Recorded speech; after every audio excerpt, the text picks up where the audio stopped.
and that's because of Malenia in their Oh, fight. right, yeah. She goes God mode, and the only thing that beats off her brother. Beats. Wait, wait, how do I? Well, you guys got me. What are you doing, Why did I write Scarlet Rot? I mean, the only way that she can like stop her brother from continuing is. Beat him off.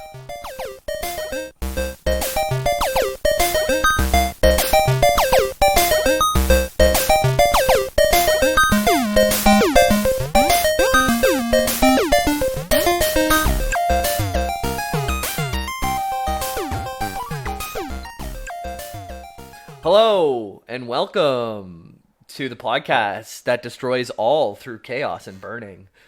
You're right. So hot. We're the hottest podcast, fake lore podcast on the internet. My name's James Miller, and who else is here today? I'm Ethan. If you joined Patreon this past week, I apologize. We're recording 2 weeks early. Yeah. So if you were joined expecting us to read your name on air, we can't. But thanks to so-and-so, and also to what's her face. Yeah. And also we appreciate the support. Ugly one.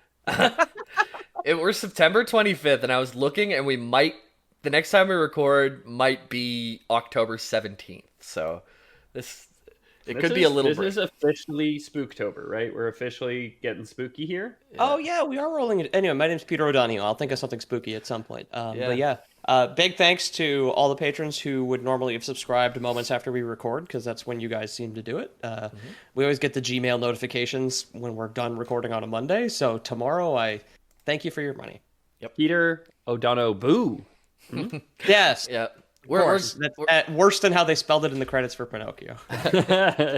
We're getting a couple episodes ready. So we did do the Thief episode, and now the Frenzied Flame episode, and then probably we're gonna put live the live episode mailbag from a little while ago somewhere in there, or we might be back with another episode. Who knows? We don't plan that well, but anyways, who knows? We're planning well enough to record in advance, and it's gonna be 2 weeks before anybody hears this. Yep.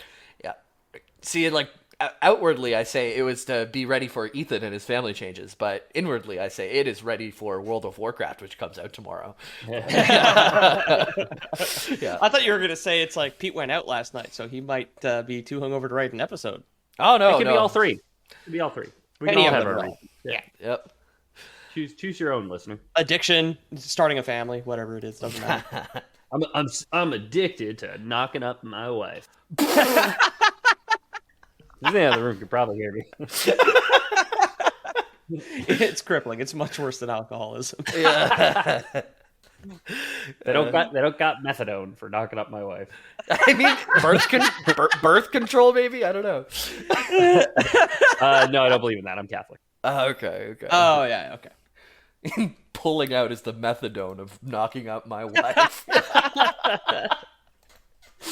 All right. Well, Pete, what are we talking about? Pete, what art ideas are you writing down right now? Nothing. I know what you and Ariane look like. Doesn't matter. Some slash fic going on here. Yeah. So, we've had a few Elden Ring episodes. The first one that we had is our most well-received episode of all time. It has like double the downloads of the next one on our list. So, figured you folks like this stuff, so might as well keep bringing it to you. Who requested more Elden Ring? Yep. Oh my. That would have been. I didn't look it up. That would have been Sketchy Jesus. Sketchy is always angling for more Elden Ring for sure. Yeah, I'll just write Elden Ring in the search bar now, and we will see. G-Jerk. Nathan Wide. Nathan Wide is on your side. Yeah. Daydreamer Nick. Oh, G-Jerk wrote into us, by the way, that said the pronunciation is G.I. Jerk, which is what his mom called him when he shipped off. G.I. Yeah. Oh, that's cute. Yeah. We got Flowykin, Last Peekaboo. There's a ton. Moose. Yeah, it's one of the biggest ones that we've ever... Do you guys remember what we've talked about so far? We had a few episodes. Yeah, we talked about the Scarlet Rot. We talked about the Outer Gods. We talked about America and the Elden Ring itself, didn't we? Yeah. So we talked about Radon and the other half of Radon. Moon Chick. Yeah, we talked about the Moon Chick. We talked about the trees. Now they're made of grace and stuff. Erd trees, that's right. Yeah, our very first episode was just a breakdown on the family tree and how the lands between came to be as they were, because it wasn't always America who was in charge of things. Right, yeah, and how there's like 30 people with 75 different names, but all for the same reason. That's right. Yeah. Luckily, we don't have to dive too much into the family tree today. Otherwise, I'd say bring it up on your phone or something. Yeah. We also did Ranni and Renala. So that was the Moon People episode. Right. We did Malenia and Miquella, which are the twins who are both Empyreans. Right. And we followed Miquella when he kind of got dragged to the underworld with Moog, the god of blood, and was a whole bunch of bad stuff happened to him. And then there's Malenia, who got the Scarlet Rot, and had to kind of keep that within her while also going god mode a couple times. Right. Yeah. Something that we've kind of teased on, especially in the Miquella episode, is the Frenzied Flame. And that's what we're talking about today, is the Frenzied Flame. Cuckoo for Cocoa Flames.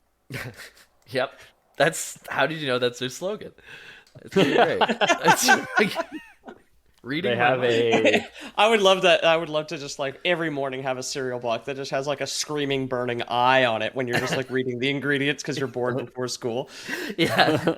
It's all corn, but yeah, every morning you want to read it. Yeah. It's like Fire-O's, like Cheerios. They're just like those little burning things of fire. You pour the milk in and it instantly just boils off into powder. Like the chaos of Cheerios will consume the lands between. Yep. Frenzied Flame, whole thing is about let's burn it all down and start anew kind of thing. Yeah. That's their main motivation, but their origin remains a mystery. It's believed that they came from a single god, so that some of these outer gods may have been merged in like the way before. Can I pump the brakes here? What is the Frenzied Flame? The Frenzied Flame, much of the Frenzied Flame's origin remains a mystery, but it's believed that they came from a single god combined. You're saying they are they like a character, or it's are they outer? They're an outer god. But they're an outer god who came from an outer god. Yeah. Okay. The Frenzied Flame, from my understanding of some of the other like stuff I've seen, is the Frenzied Flame is the manifestation of some kind of outer god, because the outer gods don't seem to ever become people, right? Like the Scarlet Rot is like a lake of this pink sludge, and that's an outer god. And yeah, that's why I asked, because I thought it was the same as the Scarlet Rot, and then you were saying they, so I was like, wait, are we talking about a character or like a? I know like the Scarlet Rot seems to have some intent as well, so I'm trying to get a beat on that, because I know Pete's knows a bit about this stuff in Elden Ring, but I still have watched like essentially zero Elden Ring. So right now we're doing like this vague overview. Then we're going to talk about each one of the outer gods. Then we're going to super get into the details about the Frenzied Flame kind of thing. Okay. Yeah. So like the Greater Will uses the two fingers as an extension of its will. Like the two finger guides you to become the Elden Lord. The Frenzied Flame has three fingers on their side. Yeah. And they're up. You just always one up it, eh? Yeah. You can kind of see in the pictures that I sent you. You see the two fingers. That's what you see in like the hub world, where you can go like get your sword sharpened and whatnot. And then the three fingers is an actual boss underneath the sewers of Landell. I feel like there's like a kind of like a saucy massage parlor that's called like the two fingers, where you can go get your sword sharpened around these. Maybe. That, yeah. The Frenzied Flame really did one up two fingers, because like clearly it's deliberate, clearly it's intentional, you know, and clearly they're kind of like giving the finger to two fingers, but like it really works because they have a middle finger now. Two fingers doesn't have the middle finger. Yeah, like, of course. Imagine being a disembodied hand and you can't even flip somebody the bird. Like three fingers really figured this out, where they're like, well, we need a middle finger here to denote. You know? One of the theories all you can do is declare victory in World War II and then do the little twiddly thing, basically. Yeah. Or you quotations. Could say, I am not a crook. You could say, I'm not a crook. You do air quotes. Yeah. You could sexily smoke if you were cloaked in darkness. It's just of all the days on all the nights, these two fingers walk into my detective agency, and it's just like femme fatale, big hairy hand. Two fingers is like, I bet you'll be the next Elden Lord, but then like crosses its fingers. You're like, hey, I saw that. I saw that. Behind its own back. Yeah. So one of the theories, which is why I said it's a single god combined with like that they may have come from a single god beforehand. the Greater Will and the Frenzied Flame is that 2 fingers plus 3 fingers makes a whole hand. Yeah. Wait, hold on. Let me count this in. Okay, we got 1, we got 2. Does it? Yep. Okay, wait. Does the thumb count? Yeah, I In think this so. case, I think it does. Yeah. When I'm doing this, okay. Then we got 1, we got 2, 3, 4, 5. There. You know what? You're right. If you look at the picture too, 3 fingers looks like thumb, middle, pinky, and 2 fingers looks like it could be pointer, ring finger, and they kind of would like fit together like crisscross, you know. You see So that? I'm flashing gang signs on camera, But you're saying like the 2 fingers were peeled off like from in here, whereas I kind of thought it would have been ring finger and pinky would be the 2 fingers. Do you see that spread? Do you see that spread that 3 fingers has in that? Yeah, picture? yeah. Well, now that you're doing it with your actual hand on camera, sorry for the listeners. Like now I see. Yeah. Okay. Listeners, while you're on the bus right now, or whatever you're doing, working, I'm sure it's safe. Just curl down your index finger and your ring finger, and you can see the little tri-point hand you've got here. I get it. Yeah. Just one of our listeners driving a forklift in a warehouse, listening to our podcast, and one earbud in an ear, just like staring at their hands while they drive a forklift into like a row of pallets. Like, Yeah, exactly what the Frenzied Flame wanted is just chaos and destruction. You know? Of course, yeah. Exactly. Knock over 1,000 DVDs. You're like, Yeah. no. Yeah. So Frenzied Flame is very much the opposite of the Greater Will in a lot of ways, which we'll dive into a little bit. But first, let's go for a quick overview of all the outer gods. 3 is the opposite of 2, yeah. Yeah, because the list has gotten longer. We've pulled up this exact page in another when we were talking about Moog and the Formless Mother and the Seal of Blood. And there's only 4 outer gods back then, but they've added new ones, so we can start talking about all of them. We have a New Testament. For Yeah. the We got new ancient evils, baby. Yep. So we got the Frenzied Flame. You're looking for that, you're in the right place. We'll get to it. All about chaos and destruction and like burning everything so it becomes uniform and starts anew from the ashes. It's like, yeah, it's chaos to create uniformity. Like just complete destruction, it spouting up everywhere, but the end result would just be like the flattest plane with all ashes, I guess. Okay. Yeah, it's like speeding up entropy in a sense, right? Yeah. Like, Yeah. I mean, that is very evil. Yeah. Yeah. Frenzied Flame, also pretty much known as the bad ending. It's like the only ending that supersedes all other endings. If you've taken the Frenzied Flame within yourself, which I'll explain how to do in a bit, and you go to the end of the game, you will get the Frenzied Flame ending, and it'll overwrite even if you helped out Ranni or any of that other stuff. So yeah. Okay. It burns the hottest for sure. It's also because, of course, Elden Ring is the FromSoft greatest hits. It is very clearly the Dark Souls ending, because Dark Souls is entirely about fire, like resetting the world. Yeah. The Formless Mother. So this is Moog underground. We talked a bit about in the previous episode. Loves sacrifice and bleeding and to give power. And like Moog wasn't an Empyrean, which means born of one god, but Miquella was. So Moog, knowing that he couldn't take on an outer god, you can't like be a vessel for an outer god unless you have one god, mommy and daddy, that are often the same one. Then you can't. So the Formless Mother, Moog's plan was to juice up Miquella in his cocoon and make him the new. What would you call it when you take on the sealed god of Scarlet? The vessel of the Formless Mother, and then Moog would be his prince. Sure. Yeah, I'll still be number 2. Yeah, because we do talk about it a lot in the family tree, but Moog is like a deformed goat man. They're called omens, right? Yeah, and I don't know if this is a meme. We were talking about what is true and what is memes because I'm a little too offline. He wants to fuck his brother, right? Like that's the thing. He really attracted to Miquella. He does. There is. Let's not no. So yeah, okay, good. No, he didn't. I don't think he wants to fuck him, but in one way to try to appease the Formless Mother, he did do something sexually with Miquella. It's not said what, but it's fucked up. Taking your brother into a cocoon made of outer god material is a lot like bringing a woman out onto a boat. There's just the implication. What's Miquella gonna do? Say no? He's in a cocoon. Yeah. He's in a cocoon in your blood laboratory. All he said there, he's just gonna appear dead at some point and wash up on it. Yeah. All he said in the entire game, Miquella, is he put a hand out of a cocoon and then his like hand went limp, which I think was pretty much saying, "I want my brother to do what he wants." Like he's beckoning him over with the limp hand, right? Exactly. Yeah, like holding a little handkerchief. There's the sealed god of Scarlet Rot. Malenia takes on the sealed god of Scarlet Rot. So she ends up like losing an arm and a bunch of stuff to this Scarlet Rot, but she also does flourish into a flower in her times of most need and just completely go full god mode. Like made all of the place where you meet Radon is like a barren desert of Scarlet Rot, and that's because of Malenia in their fight. Right, yeah. She goes god mode, and the only thing that beats off her brother. Wait, how do I? Well, you guys got me. What are you doing? Why did I write Scarlet Rot? I mean, the only way that she can like stop her brother from continuing is to blow up into a big flower. She's basically nukes herself. The only thing she can do to beat him off is to blow him. That's right.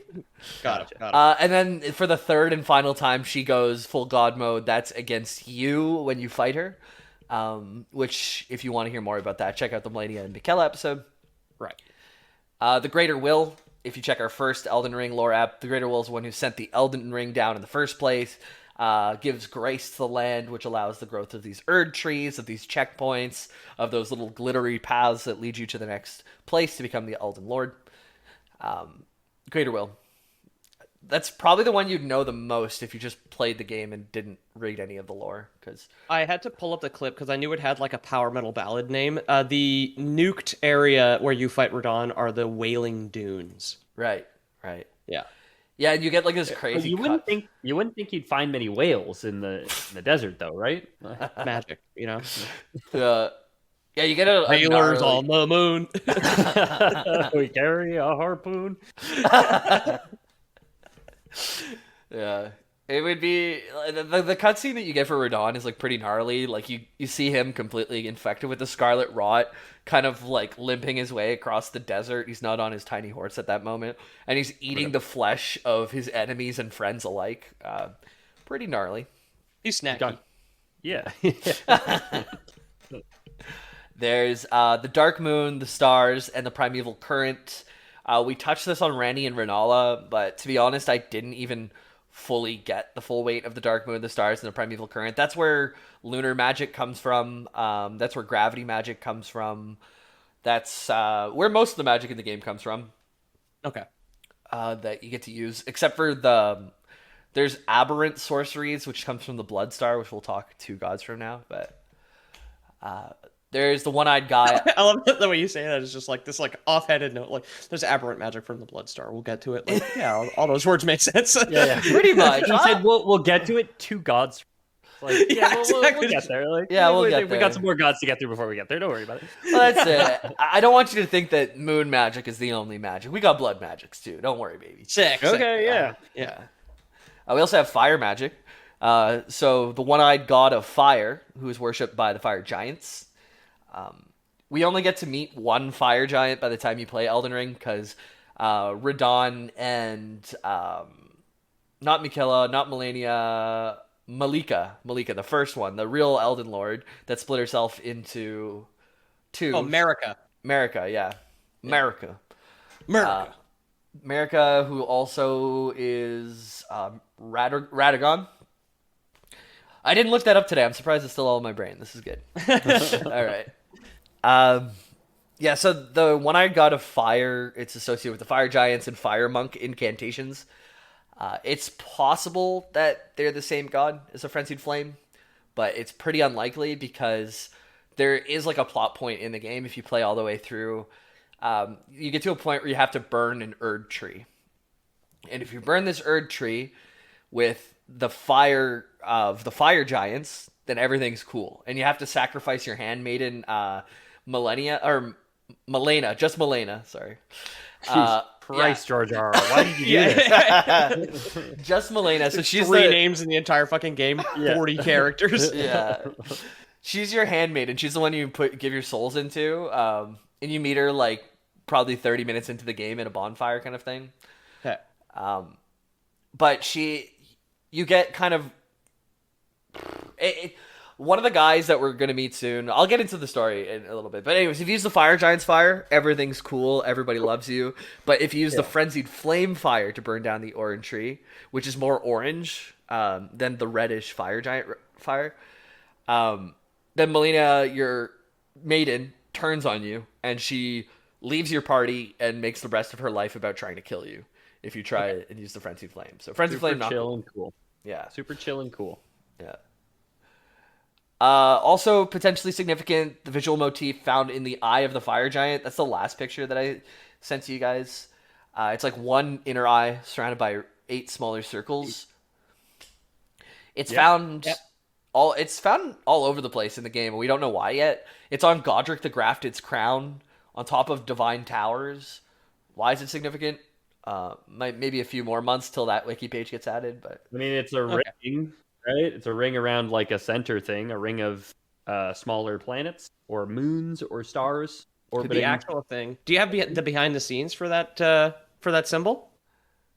Nobody knows. Nobody knows why it's significant. No, it's a color balance. They adjusted the colors. It's actually just footage of one of the hemispheres of Jupiter. It's either the northern or southern hemisphere, but the reason why it's like swirling like that in game. It's footage of Jupiter that they just like drained out some of the other colors out of to make it all black and red. Ah, very cool. Cool. Which I thought was pretty cool behind the scenes information. Yeah, it is really cool. Yeah, so it's probably significant to the game. Maybe it'll come in the DLC. Maybe there'll be something tying in the Dark Moon, the stars, and the primeval current into the one-eyed god of fire. Who knows? But it could happen. Yeah, I mean, would it be tying it into the... So, do you see this only within the... You see it on the crown, and you see it in this because you see the one fire giant in the game, right? Yeah, you said? And it zooms in on his eye in the cutscene where you get that picture that I sent to you. Yeah.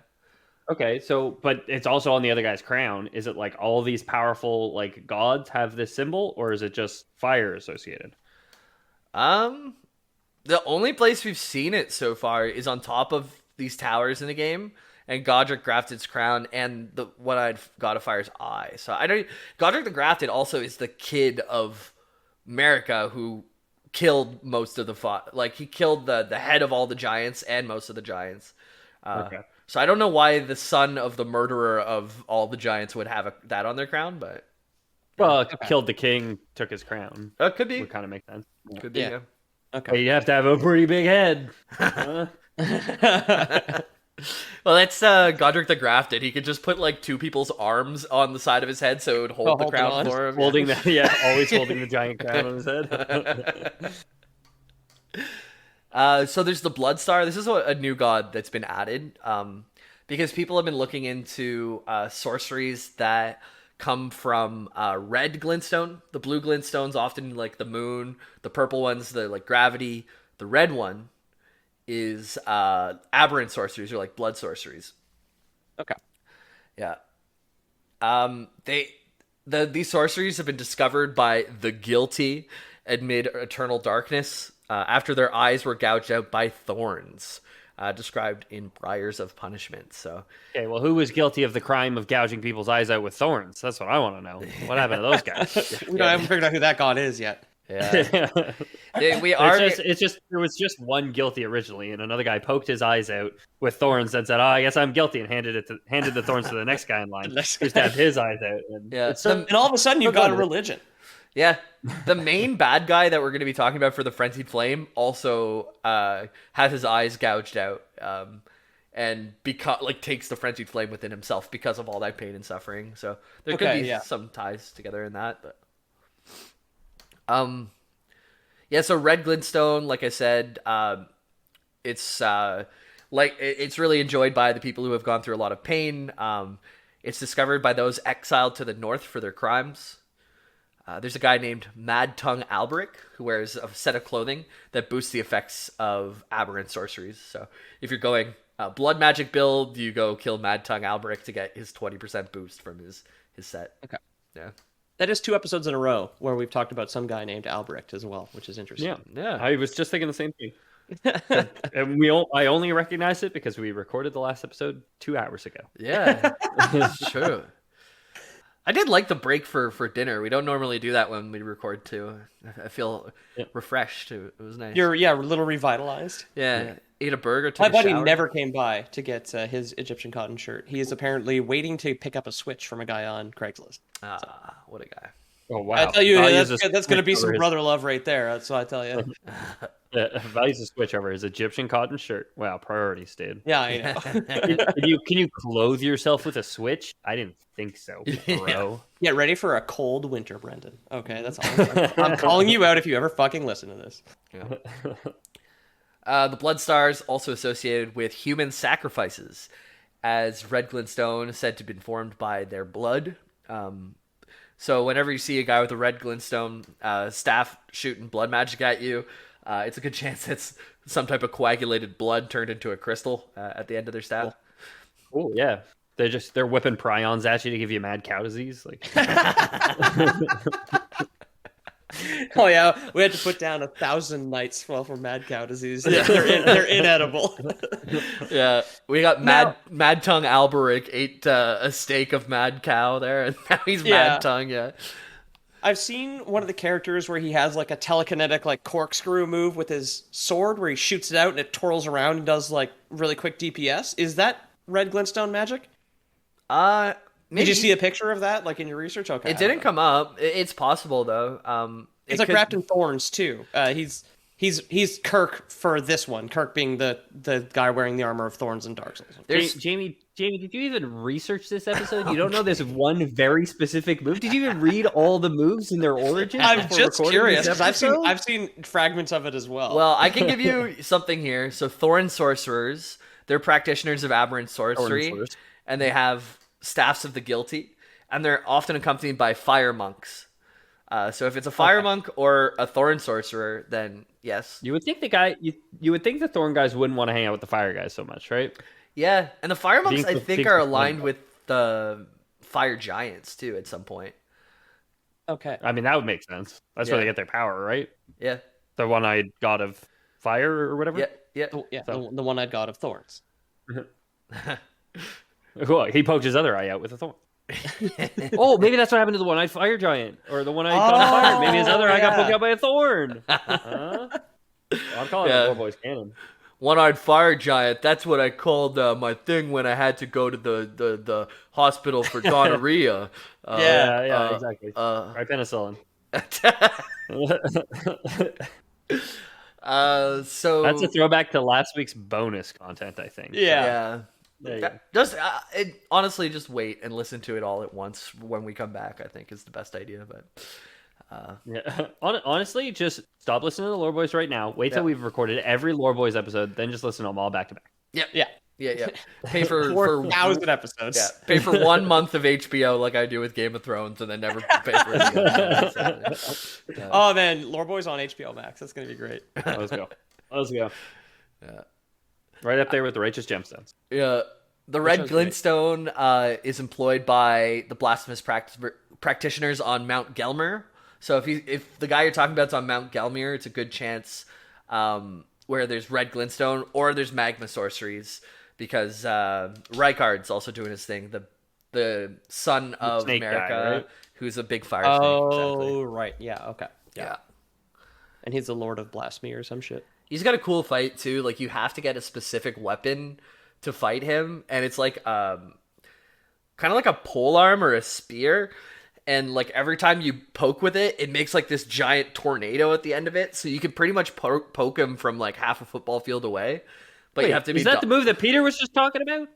I was talking about something else. He's talking about the fight from Demon Souls where you shoot wind at a giant stingray, and also the fight from Dark Souls 3 where you shoot wind at a giant. Now you get to shoot wind at a snake. Yes. Okay. Yes. Okay. You got it. Yeah. And which I had a little bit of a hard time with, but then Sketchy Jesus like explained to me, oh, you can just take that weapon that's at the beginning of the fight and just bring it back to town and upgrade it. So I'm like, oh, okay. So I just took the level 1 thing, upgraded to like level 4 or 5 or something. It does double the damage, and then you go back and just knock the snake over. Yeah. Me committing the blasphemous arts, just like, gee, I hope nobody sees this thing I left right in front of me. No. So there's the Staff of the Guilty, which also resembles the large wooden stakes used to kill the fire giants. Those are another staff that these blood boys use. Large wooden stake. You know what a stake is a lot like? A thorn. It's true. I'm seeing a pattern here. Yep. A freaking pattern, guys. Yep. Fire giants can't come into your house unless you invite them to, or something. That is true. Yeah. What, like just a big gray foot in your front door? It's just like, no, thank you. And then they just they walk away. And they can eat garlic, but when they eat it, because they're fire, they just burn it right away, and it gets really bitter. So they don't like garlic. Oh, okay. Nice. You think Clifford the Big Red Dog is in the fire giant clan? No, probably the aberrant sorcery, right? The red crystal. It could be red magic. Oh, yeah. It could be, yeah, but yeah, I guess. Who's the little girl in Clifford? Like, she committed some act of unbelievable, like, incredible blasphemy and was human cursed with a giant red dog. Yeah, it's human sacrifice for a giant red dog. Yeah, instead of him like breaking the door to the gymnasium, it's human sacrifice in a child's book. Yeah, like a Caillou's still beating heart. Oh man. Okay, so yeah, there's the Briars of Sin, which is mentioned in the item description of Shield of the Guilty, where it said they crushed the eyes of a maiden before she was reborn in this land. So what that means, up to interpretation. A lot to do with eyes. Briar's is thorn bush too. Like, so that makes sense. The guy that I Googled is like Knight of the Briar. Okay. Yeah. The Shield of the Guilty inflicts hemorrhage when bashed against an opponent, so a little blood magic for you. Okay. Also known as just making someone bleed by hitting them with a blunt object. So it could be another title for the Formless Mother. Mohg's Blood God could be the same as the Blood Star. But they both like self-injury and sacrifice. But Mohg's Sanguine Nobles don't use red glintstones or have the tools to create it, based on anything we've seen in the game so far. Okay. And their desire for luxury, power, and love goes against the maddened, self-flagellating attitude of the Thorn Sorcerers. Thorn Sorcerers are all about beating themselves up, and Mohg's folks are kind of vying for power and stuff. So they daintily sit on ottomans and whatnot. It's a totally different vibe. Yeah. Versus being that guy who just like puts a bunch of barbed wire into a wheelbarrow and does a front flip into it. Yeah. Okay. Yes. Whoop whoop. Superhuman TV show is absolutely a follower of the blood crystals or whatever. Yeah. Blood Star. The Blood Star. Yeah. Blood Star. Whoop, everybody, whoop. Today I'm gonna be body slamming Lego Hot Wheels and a wheelbarrow full of my own blood. I'm gonna eat a light bulb today. Whoop whoop. I love him. Yeah. There's the Unnamed God of the Deathbirds. That's the next one that we're coming up on. It's another new one that's come up. This is the picture. This is a picture, right? It's a picture of a deathbird, not of a god, but of a deathbird. So, Jamie shared some pictures before we started this episode, so we could look at them all. This one, I was gonna ask if it was real or if this was like a fake one that somebody had made. It looks so stupid. It kind of looks painted on, like that one picture that I did send, but like there's something weird with the saturation because the health bars are like too red almost, so they look like it looks like fake in some ways. Yeah. But I guess it's like a child's skull with like the jaw missing on top of a very large and lengthy and leathery looking body with wings. Yeah, I'm trying to find a better picture, but I gotta be honest, they all look kind of fake and dumb.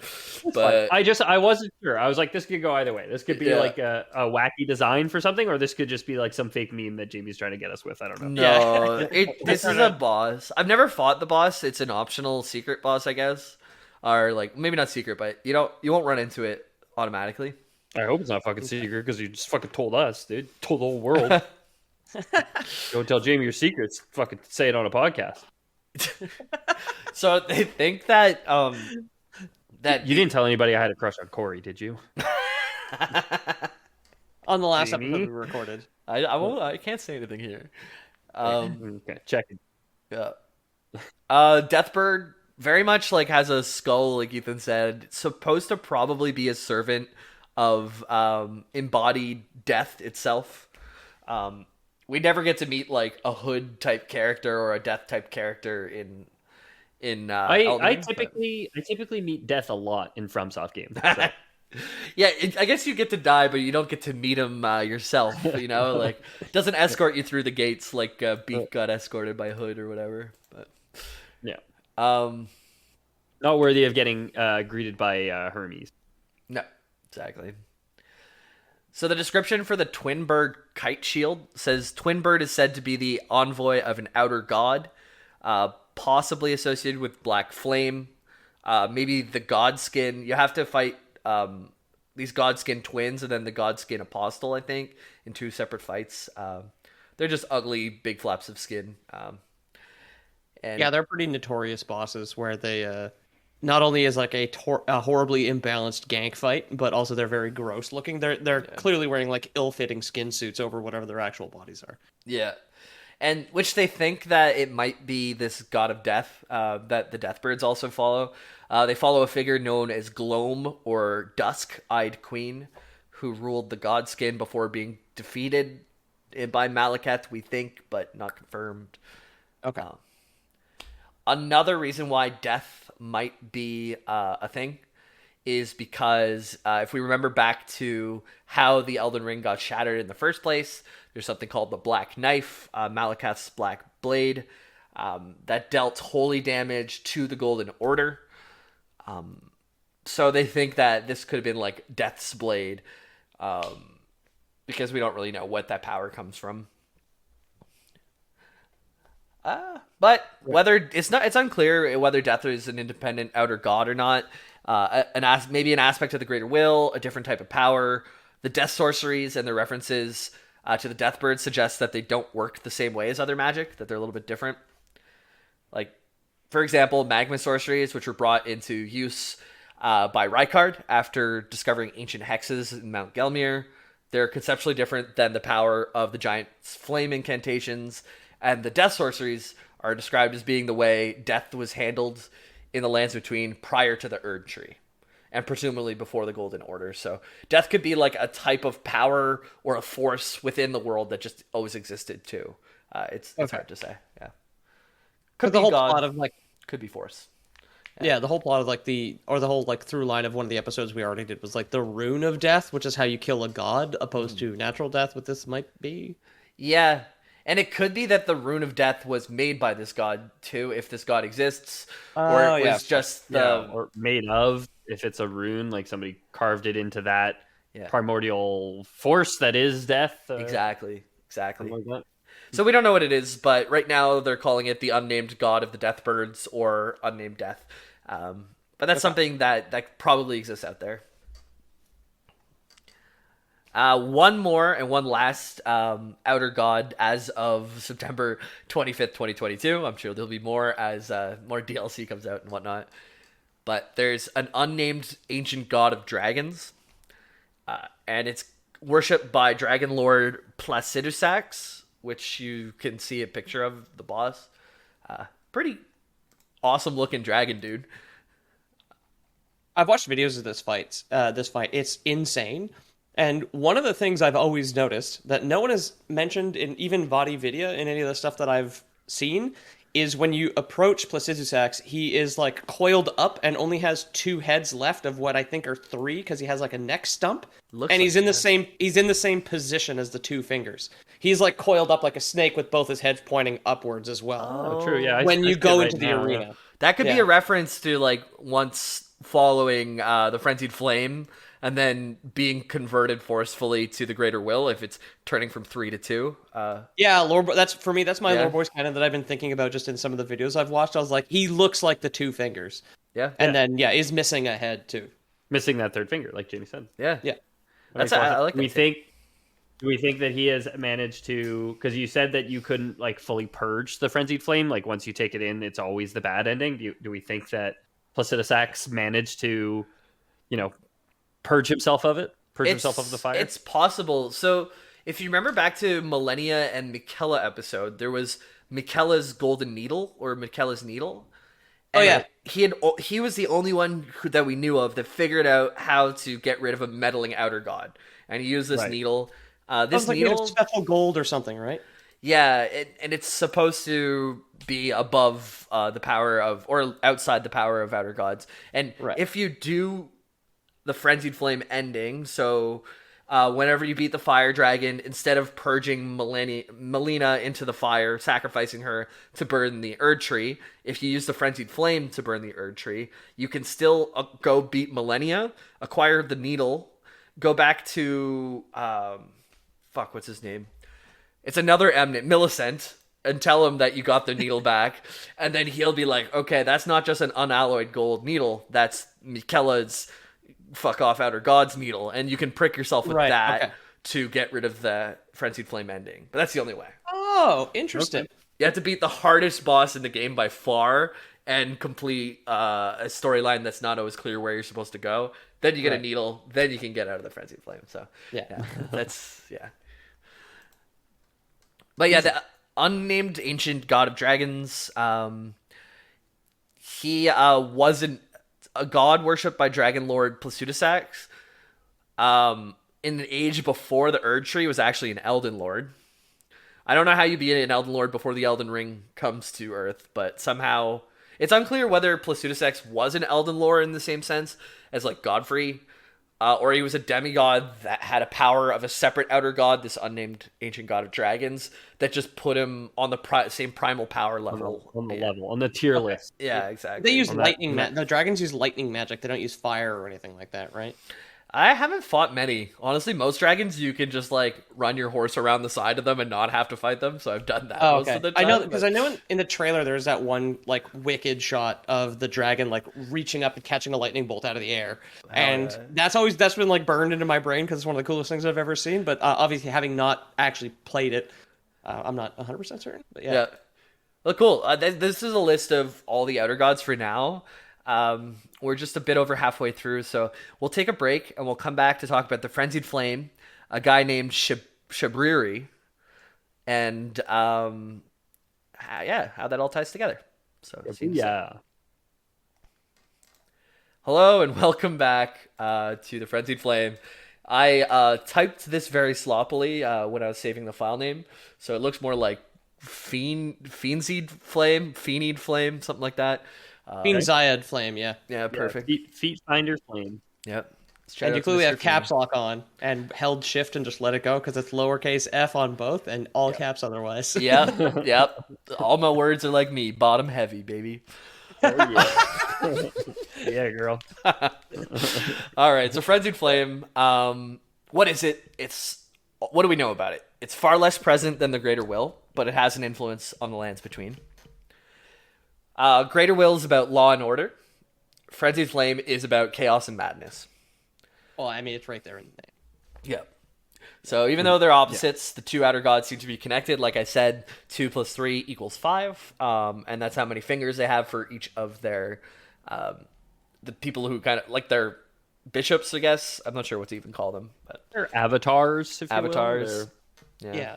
I mean, they're kind of like the Pope. They do, like, receive the will. Imagine the Pope himself was just 2 big hairy fingers.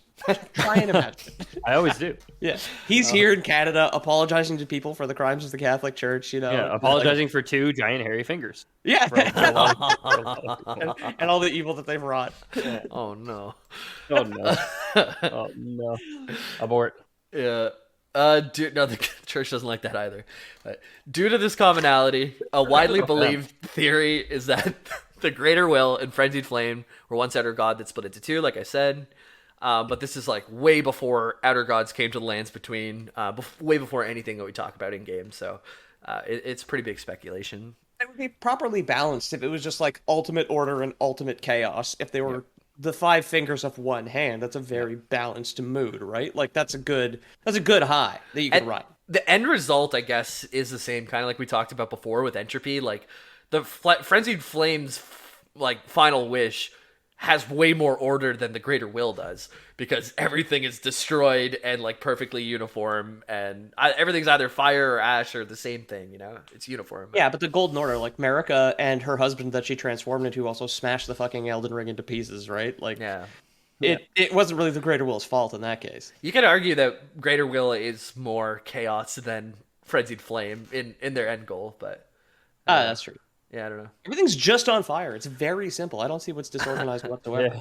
It's kind of interesting that if they did come from the same place too, that they kind of have the same interests in different ways. They play off of each other. I like it. I mean, I could also see like the Frenzied Flame being a true outer god and the Greater Will being like its own thing. Like they didn't come from the same place, but at some point the Greater Will gets corrupted by the Frenzied Flame and realizes it has to sever this part of itself that turns into this manifestation of three fingers. Right. So it's like the will to cut off three of your own fingers to save the hand kind of thing. Wow. Okay, yeah. Yeah, this is Master Hand, you've lived an entire life not knowing what it meant to worship complete chaos. I have placed a pair of scissors in front of you that requires only 2 fingers. Will you be able to cut off 3 fingers and able to save your life? I had no idea what you were talking about. Me and Pete just looking at each other over webcam like, what's he gonna do?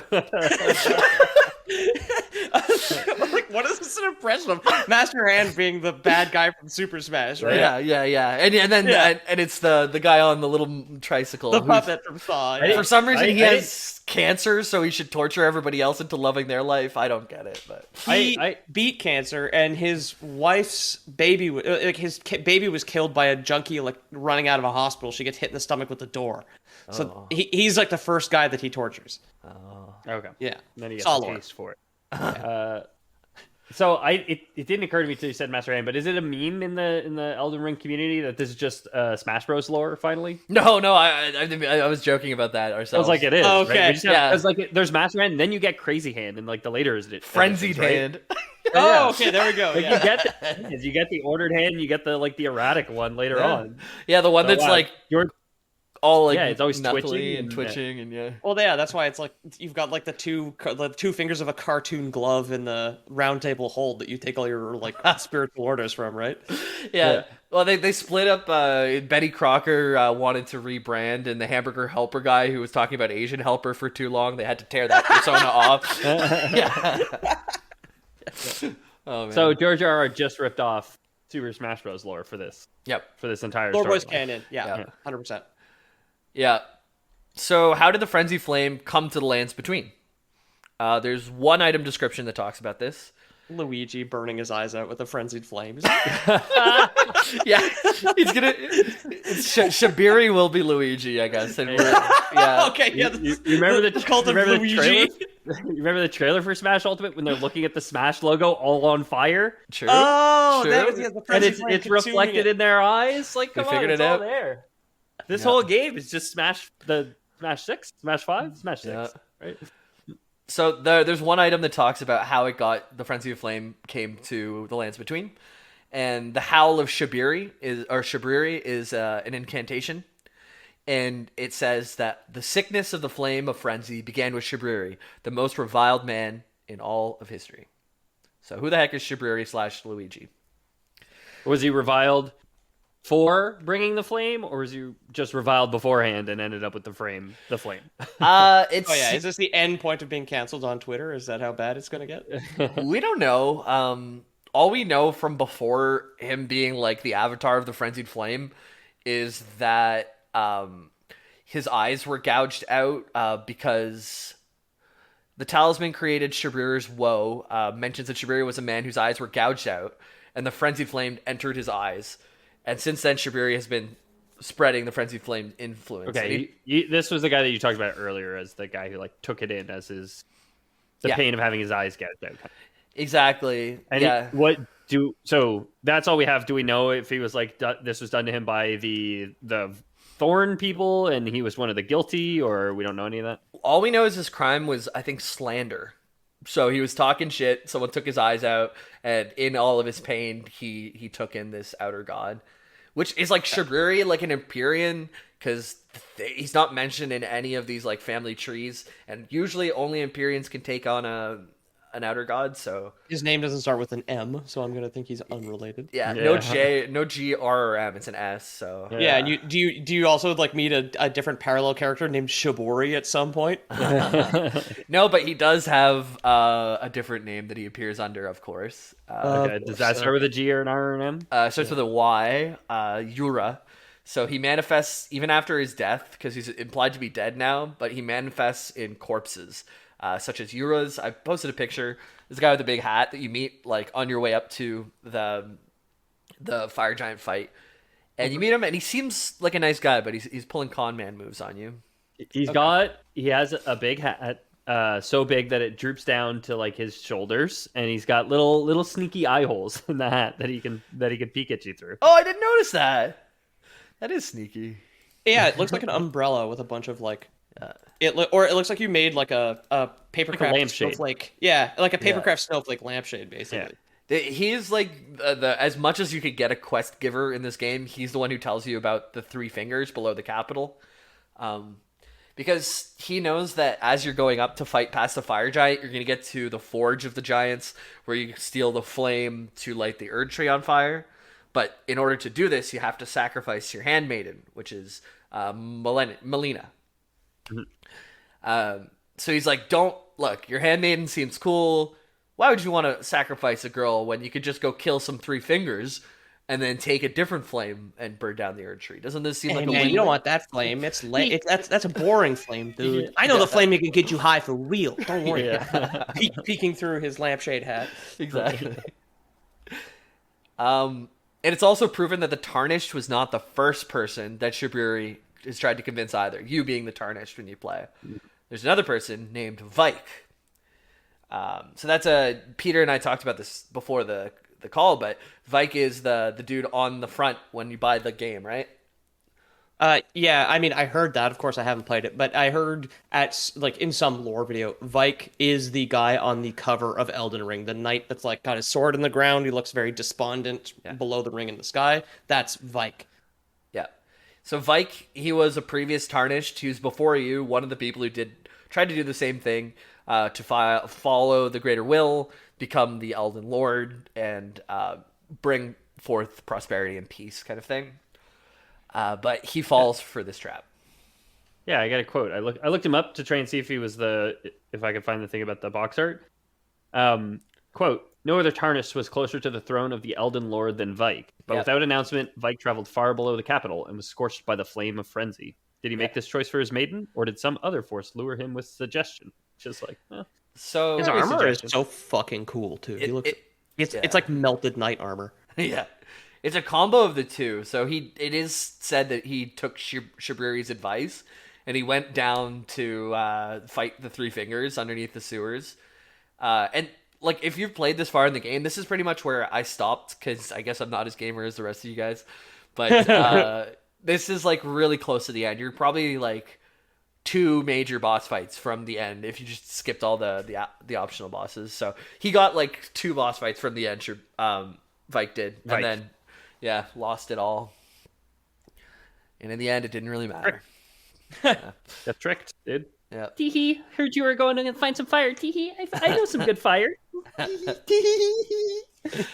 So you can actually find Vike in the game if you go to an area that's entirely dedicated to the Frenzied Flame. Small village in the north corner of Liurnia. All of its inhabitants have gone mad because they succumbed to the Frenzied Flame. And the village has a tower that can inflict madness upon any person who comes by. Some like Sauron shit at the top. Okay. And some fans believe that Shabriri founded the village or had some hand in building the tower, and then all the folks fell to it. But I think you do fight Vike as like Frenzied Fingerprint Vike or something, and he's like one of those red named people that come up that you have to fight. Invader, yeah. Oh, okay, yeah. It is. He's an festering fingerprint. Okay, I got half of it. So like, that's how like a thing you would say getting ready for theater class, like festering fingerprints. Vocal warm up. Yeah. I do love that this town at the north end of wherever where there's all the crazy people live, like all the tinfoil hat conspiracy theorists. So like, yeah, the CIA has radio towers that'll turn you gay, and they have a radio tower that turns people crazy. Like, yeah,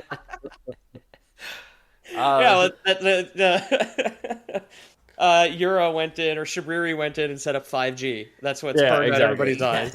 Yeah, that's what the outer god is, 5G. Yeah. So five fingers. 5 Gs on a hand. Yeah, it started as 3G, right? It used to be 3G. They skipped 4G pretty much. Yep. Bro. G stands for digit, like finger. Digit. Or finger. It's right in the middle of all of these, you know. Yeah. It's at the center of it. So the summoning of the Frenzied Flame, like, how did it get to be in Shabriri's eyes, kind of thing? There was going to be a quest that had more explanation of the Frenzied Flame that got cut last minute. But they think it has to do something with a great caravan that had a bunch of merchants. But someone took the entire clan of merchants and, as some type of punishment, buried them alive in the Cathedral of the Forsaken. Chill. Yeah. They chanted a curse of despair and summoned the Frenzied Flame. So they think that the mass suffering of people being buried alive and slowly dying, along with chanting, I don't know, like, bring forth the next challenger, or whatever the Master Hand would say. Yeah. You failed the time trials yet again, something like that. So yeah. That's pretty consistent with Shabriri too, where it's like there was intense suffering, and like I can't remember. There's a word for it where it's like where you just, once you've been through enough, you just want to watch the world burn. Like, like once you're too jaded, you're too traumatized, or whatever, right. And you're just like, now it's like, there's no saving humanity. I mean, it's a trope in like a lot of villains, right? Where it's like, no, there's no redeeming this. We just got to burn it all down. Yeah. Elrond's, in Tolkien, Elrond's wife goes through something similar after getting attacked by orcs.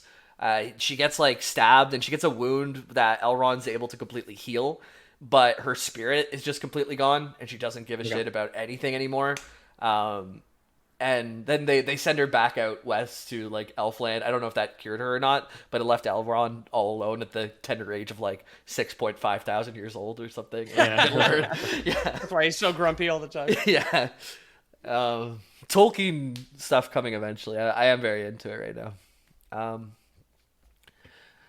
Yeah, so like we said, the mass suffering might have been what brought it on. We think this is what kind of brought the lands between, or Middle Earth, I guess, the lands between, like, it brought the Frenzied Flame's eye to look at Middle Earth, and then he found Shabriri a little bit longer, like, down the line, eyes gouged out for the crime of slander, goes and his eyes light up with the two big red things, and there we go, a body for the Frenzied Flame. Okay. Nice. Good for him. Maybe it doesn't want to kill him. Could be, yeah. So like I said, some content was cut. Hints of it linger in Elden Ring. So if a player listens to Shabriri and goes under the capital, they'll find a ton of merchant corpses and a couple of survivors playing their string instruments. So that's probably where the mass burying alive happened.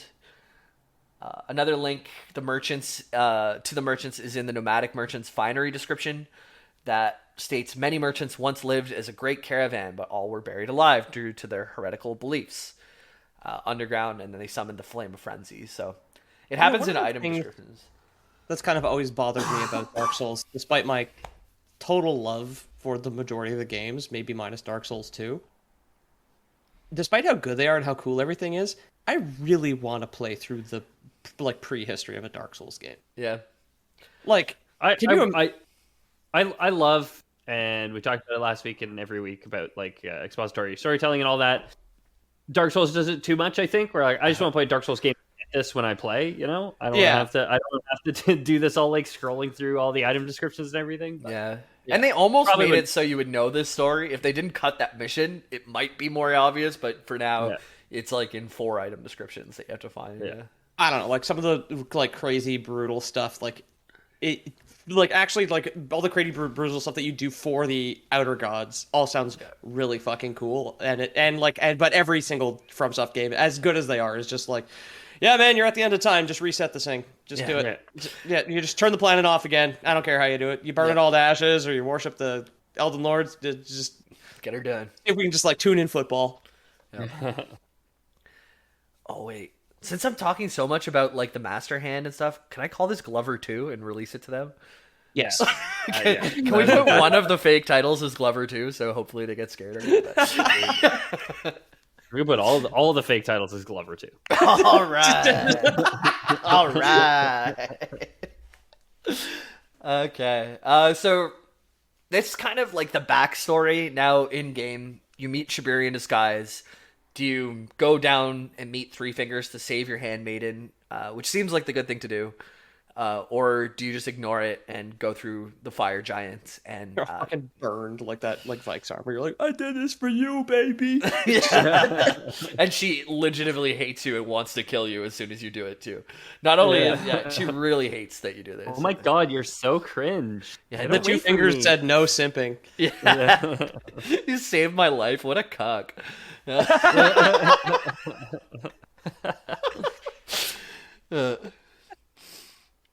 So, like I said, if you go down and interact with the Three Fingers, there you get this whole cutscene where it kind of wraps the Three Fingers around you, grants you the Flame of Frenzy, which kind of lives within you like it lives within Shabriri. And then if you go and beat the Elden Beast, the Tarnished becomes the Lord of the Frenzied Flame. That's, I think, the second last photo I gave you, which is like a guy in a suit of armor with like a Sauron's eye for a head. Yeah. It looks like a star. Yeah, a sun. Yeah. That's you becoming the Lord of Frenzied Flame. And if you're the outer god is released from its bonds as soon as you kill the Elden Beast, and just the lands between start to burn. Malenia, your handmaiden, vows to bring the new Lord of the Frenzied Flame their destined deaths. So your new enemy, if there was an Elden Ring 2 and you got that ending, is you would be fighting your old handmaiden. But okay, cool. Yeah. Oh, cool. Yeah. Frenzied Flame, which is fight my ex-girlfriend simulator. Yep. Yeah. Well, that's why she became your ex, is because you guys were always fighting, right? Yeah. You had the upper hand.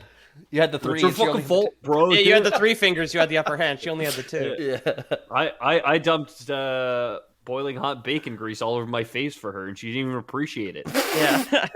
Women just don't appreciate a nice guy like me. Dad, I lit myself on fire, and the Three Fingers said my name on stream.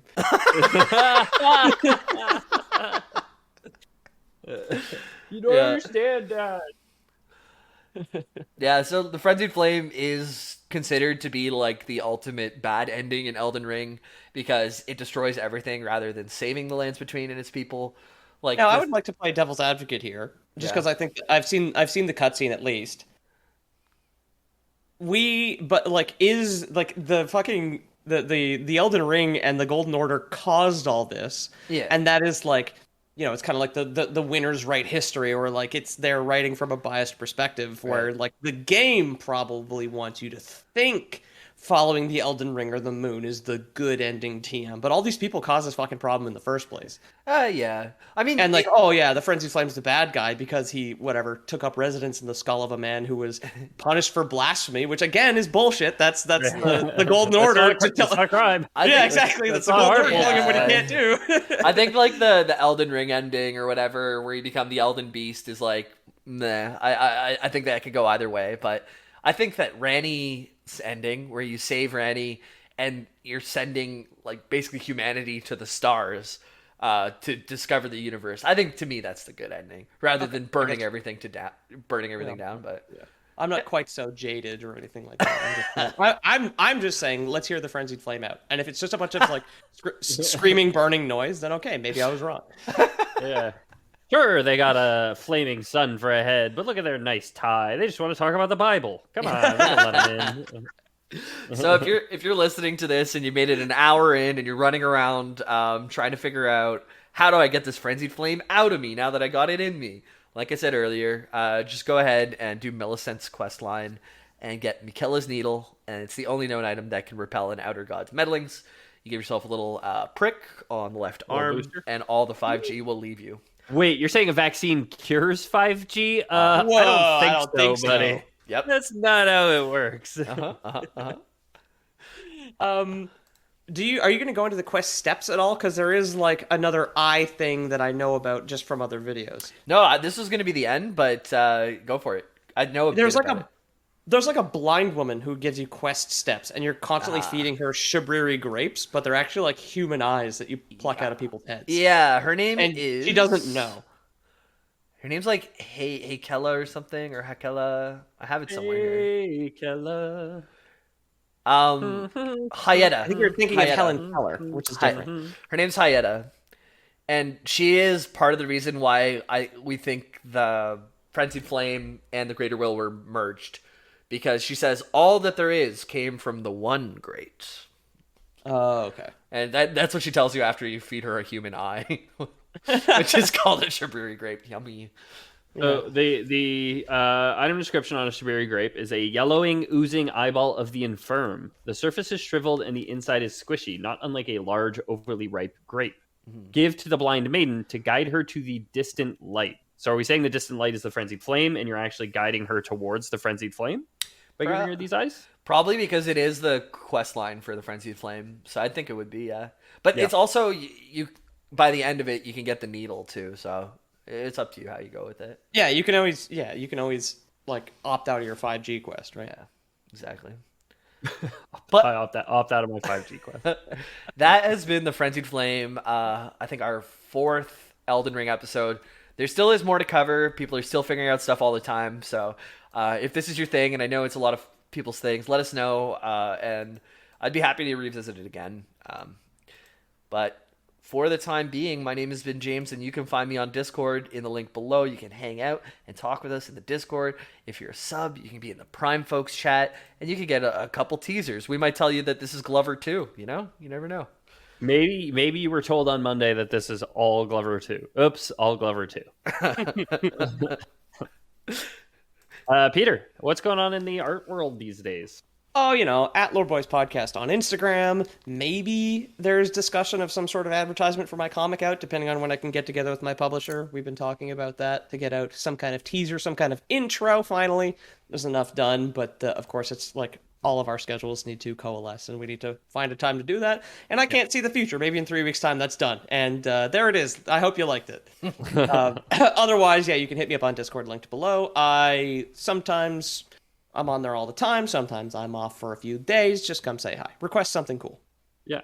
Again, big thanks to new patrons. What's her face, so and so, and the ugly one. Yep. Thanks for joining the Prime Folks crew. Like Jimmy said, if you guys want to get in touch, we do have a Discord. The link is down below. You can also email us, contact@loreboys.com or loreboyspodcast@gmail.com. Send your emails there, and one day we'll read them on air for you. New patrons are, like we said, might be a little gap in us getting to you, but we will get to you in about, I don't know from this episode, but in 3 weeks' time from when we recorded.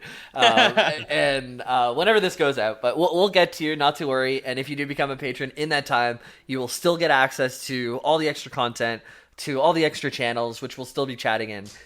We're just, we're doing a little prepping. We're getting organized, guys. We're doing a little prepping. Ice is doing a little pupping behind James. Oh, yeah, a little click clop, a husky claw. She's hasn't gone out and had her dinner yet, so we're about there. Yeah. Oh. And if you guys want to become one of those patrons, patreon.com/theloreboys. We have a couple different tiers. You can get the loser titles, you get the bonus audio, you can get the scripts, you can get a whole bunch of good stuff there. So head on over to Patreon, check it out. There's also a link in the description for this episode, as well as to our merch store. If you guys are interested in any merch, if you guys want to suggest merch from some of the goofs and gaffs that we've had, or some of the art that Peter's drawn, you can ask or request it on Discord, where we'd be happy to accommodate. We've got a feisty husky in the back. Oh my god, she's really wanting to... Ice, you want to say hi to the podcast? Ooh! a little woof. A little dance. Yeah. And if you guys don't trust Patreon, we do, of course, have Lore Boys Prime that we have always had. Now, we are looking for some volunteers to draw in a great celestial body from outer space. I was doing some amateur telescoping the other day, I saw what looked like a giant astral body of a elementary school principal with his with his pants down around his butt and a sign that says, "Hi, I'm Big Butt Skinner." And we need to bury some people alive in order to try and get that. So if you guys want to volunteer to be buried alive for the Lore Boys, then you need to get in touch with us via Lore Boys Prime. It will be a $5.99 a month subscription fee until whenever you're unburied. We won't kill you. The dirt might. Yeah. We're not legally responsible for anything that happens to you once you're underground. Yeah. So as long as we don't kill you with the shovel or the dirt, then what you do with your time underground is completely and entirely up to you. Mm-hmm. And we will have you guys sign some waivers to that effect, basically. Yeah. But it's a great opportunity to maybe this will attract the great big butt man in the sky down to Earth to spend time with us. Yeah, those waivers take him into our body. Those waivers only wave with 3 fingers, baby. Yeah, exactly. And I think that would constitute a Lore Boys. Lore Boys. Awoo! Eyes out.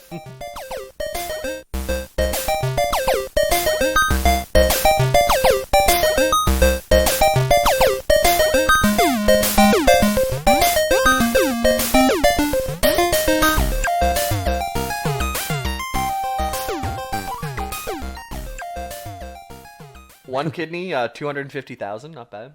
Nice. You can live pretty comfortably with one. Your whole ass stomach, $500. Your shoulder, $500. Who's getting rid of a shoulder for $500?